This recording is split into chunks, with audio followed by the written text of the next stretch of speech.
The movie opens in LaGrange, Ohio, where we are introduced to our protagonist, Curtis LaForge. He is currently having an apocalyptic dream where he sees a rainstorm made of motor oil. Just then, he wakes up and finds that it's a sunny day. Curtis lives with his wife Samantha and their deaf daughter Hannah. Samantha is a housewife who spends most of her time taking care of her daughter. The family's income comes from Curtis, who works for a construction company. One day, he is working at a construction site when it starts to rain, causing his job to fall short. As a result, he visits a bar with his colleagues and enjoys some beer. Meanwhile, at home, Samantha and Hannah look at the rainstorm outside and learn how to spell some words in sign language. Later, Curtis goes to drop his coworker DeWart at home. While in the car, they talk about their lives, and DeWart believes that Curtis is having a wonderful life. However, the latter reveals that things are not as pretty as they always seem. Upon arriving home, Curtis checks on his mute daughter when his wife suddenly hugs him from behind. She tells him that Hannah is still unable to connect with other children.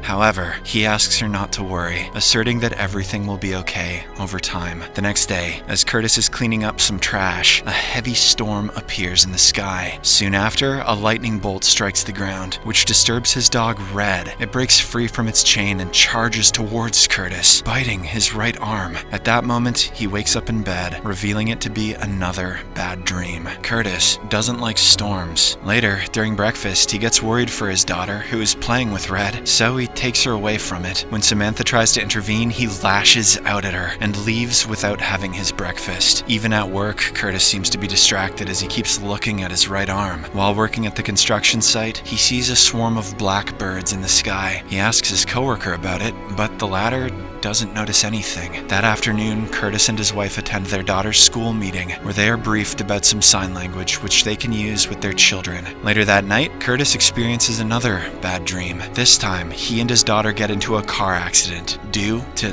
heavy rainfall. He wakes up from a daze and sees a couple of men outside trying to break into their car. Soon after, one of them takes his daughter away, while the other strangles him from behind. Curtis suddenly snaps out of the dream in a cold sweat, gasping for air. These recurring dreams make him very anxious and depressed, which is visible on his face. Samantha also notices this and asks if he's sick, but he assures her that he is fine. Following this, his wife and daughter leave the house to attend a school fair, while he stays home. Since it is his day off, he proceeds to construct a fence in their backyard so that he can secure his dog there. Once he is done, he looks at the trash pile and wonders how he can get rid of it. Just then, his attention is grabbed by a door that leads to the basement. He manages to find the key and enters it to measure something. As the evening dawns, Samantha and Hannah return home, and they are perplexed as to why their dog is kept outdoors. Curtis doesn't give much of an explanation, stating he prefers it that way. Afterwards, he experiences another distressing nightmare. It's raining,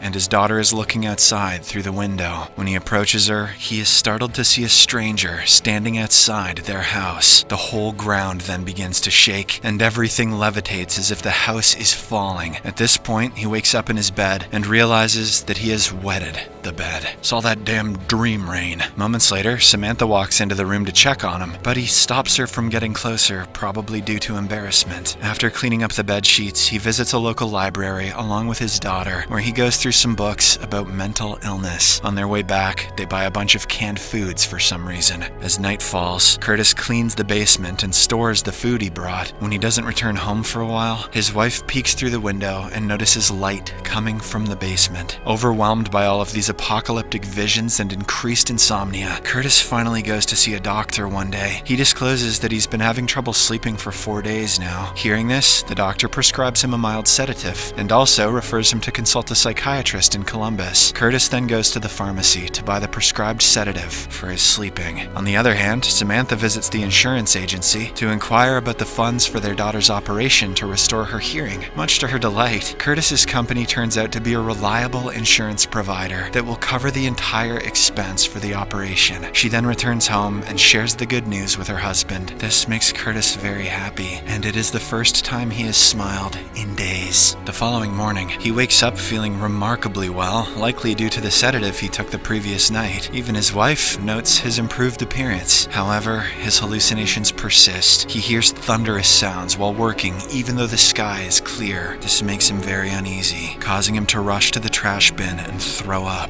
He abruptly leaves the construction site and decides to visit his mother, whom he hasn't seen for a while now. It turns out that his mother, Sarah, has paranoid schizophrenia that surfaced in her about the same age that Curtis is now. Concerned that he may also have this disorder, he asks her if she has disturbing dreams. In response, she says that she experiences hallucinations from unknown people who whisper to her. As days pass by, Curtis's mental health deteriorates more and more as he struggles to distinguish his hallucinations from reality. One day, he comes up with a plan to build a calamity shelter and calculates the money he needs to purchase the equipment. Upon realizing that he can't afford such an amount of money, he visits a bank and takes out a home improvement loan without telling his wife. He also puts his construction job in jeopardy while secretly taking equipment from the company to build his shelter. When he confides this plan in DeWart, the latter is suspicious about his mental well-being, but he eventually agrees to help in any way he can. As soon as Samantha and Hannah leave for the school fair the next day, Curtis summons DeWart with the company dozer, and the two start the construction work in the backyard. In the midst of the digging process, Curtis's wife returns home, who is shocked and understandably upset by all of this. That night, a heated argument ensues between the couple, which further escalates when Samantha learns about the home improvement loan that he took despite being aware of their financial struggles. She demands an explanation for everything, but he leaves, saying that there is nothing to clarify. The stressed Curtis then takes more than the prescribed dose of the sedative. As a result of this, he has a seizure at midnight, which sets Samantha into a panic. She hastily proceeds to call the emergency services, but he blocks her from doing so. After he recovers, he finally talks to his wife, disclosing everything he has been experiencing for the past few months. He claims that it's not just common dreams, but it's feelings. His wife listens to him, but she still can't comprehend what he's saying. The next day, Curtis and Samantha take their child to the hospital in order to schedule her cochlear implant surgery. After going through a brief checkup, the doctor informs them that the surgery will be done in 6 weeks. In the ensuing days, Curtis becomes increasingly absent from work as he is busy setting up the shelter. When he shows up at work one day, his boss calls him to the office and expresses dissatisfaction with his recent performance. He issues a warning, also ordering him to make up for the time that was squandered. Later that evening, Curtis is visited by his younger brother Kyle, who has learned about his recent irrational behavior from his wife. He asks about his well-being, to which Curtis claims that he is fine. After a brief cold conversation between the brothers, Curtis asks him to take Red with him, as he no longer wants the dog. That night, he has yet another disturbing dream, in which he sees his wife standing soaked in the kitchen and staring at him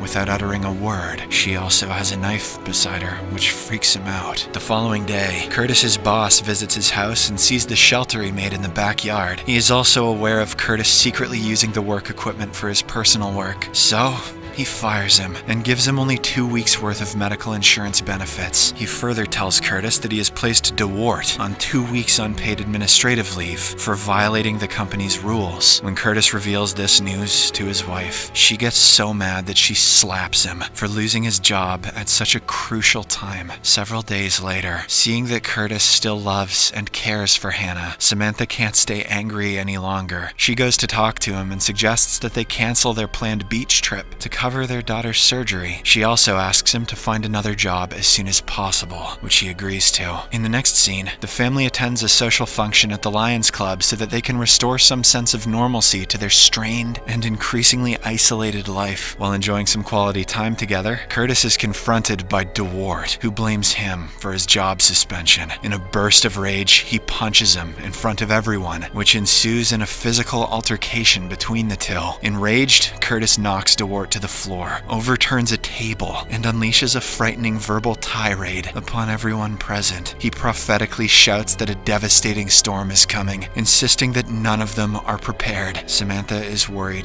to witness such a condition in her husband, but she somehow manages to calm him down before taking him back home. That very midnight, a sudden emergency alarm startles the family, prompting them to rush into their newly built shelter. Curtis carefully puts the anti-toxic masks on his family members and waits for the storm to pass. distress. The day after, Samantha wakes up her husband and asks him to open the door, asserting that the storm has subsided. However, Curtis is so obsessed with his theory that he is now scared of going outside. Despite this, she somehow manages to encourage him, finally making him open the door. As they make their way out, they're welcomed by a clear blue sky with no sign of a calamity. They also notice the neighbors cleaning up broken tree limbs and other yard debris as power company trucks restore electricity along the street. In the aftermath of this event, Curtis is overwhelmed with regret for dragging his family to the delusions that he's experiencing. Fueled by this remorse, he finally agrees to seek help from a psychiatrist. During his first session, the psychiatrist tells him that he needs to cut ties from the shelter that he made to avoid further imagination. The doctor also advises the couple to proceed with their planned annual beach vacation. Once they return, Curtis will need to get psychiatric care in a facility away from his family. The scene then cuts to Myrtle Beach, where Curtis is seen building sand castles with Hannah, while Samantha is cooking for them. During their beach time, Hannah signs the word storm, pointing out at a distance. As Samantha steps out of their beach house, a thick, oily rain begins to fall, staining her outstretched hand. Much to her shock, she also witnesses larger storm clouds passing over the ocean. The tornado-like water spouts reach down to the ocean's surface, and the tide pulls back as a tsunami looms in the distance. At this point, she realizes that her husband was right this whole time. The two exchange glances, and the movie ends as they hurriedly rush back to their shelter.